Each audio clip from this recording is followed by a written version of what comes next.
এই তীব্র গরমে গ্রাম কিংবা শহরে আপনি আপনার পরিবারের জন্য একটা বড় সাইজের স্ট্যান্ড ফ্যান কিনতে চাচ্ছেন, তাহলে পণ্যবিড়ি ইলেকট্রনিক্স নিয়ে আসছে এই যে বিগ সাইজের রিচার্জেবল স্ট্যান্ড ফ্যান।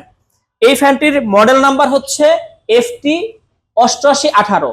এই ফ্যানটিতে আপনারা ব্যাটারি পাচ্ছেন 12 ভোল্ট 7 এম্পিয়ার ব্যাটারি, যার কারণে এই ফ্যানটিতে আপনার 5 থেকে 6 ঘন্টা আপনারা ফুল ব্যাকআপ পাবেন। এই ফ্যানটি হচ্ছে এসি এবং ডিসি, এবং এই ফ্যানটি আপনারা যারা গ্রামে সোলার ব্যবহার করেন, সোলারের মাধ্যমে কিন্তু এই ফ্যানটি চার্জ করতে পারবেন। এবং এই ফ্যানটি হচ্ছে ফুল রিমোট কন্ট্রোল, সাথে একটি স্মার্ট রিমোট পেয়ে যাবেন। আপনার রিমোট কন্ট্রোলের মাধ্যমে এই ফ্যানটি আপনারা অপারেট করতে পারবেন। এবং এই ফ্যানটি আপনারা চাইলে আপনার স্মার্টফোনও চার্জ করতে পারবেন, এবং ম্যানুয়াল সম্পূর্ণ বাটনগুলো এই ফ্যানটিতে দেওয়া আছে। এই ফ্যানটি আপনারা চাইলে ঢাকার বাইরে থেকে কুরিয়ারের মাধ্যমে কিন্তু এই ফ্যানটি নিতে পারবেন। এই ফ্যানটির বর্তমান মূল্য মাত্র 7,500 টাকা। তো আর দেরি না করে এই রিচার্জেবল স্ট্যান্ড ফ্যানটি অর্ডার করতে আমাদের স্ক্রিনে দেওয়া নাম্বারে কল করুন, অথবা আমাদের শোরুমে চলে আসবেন। ধন্যবাদ।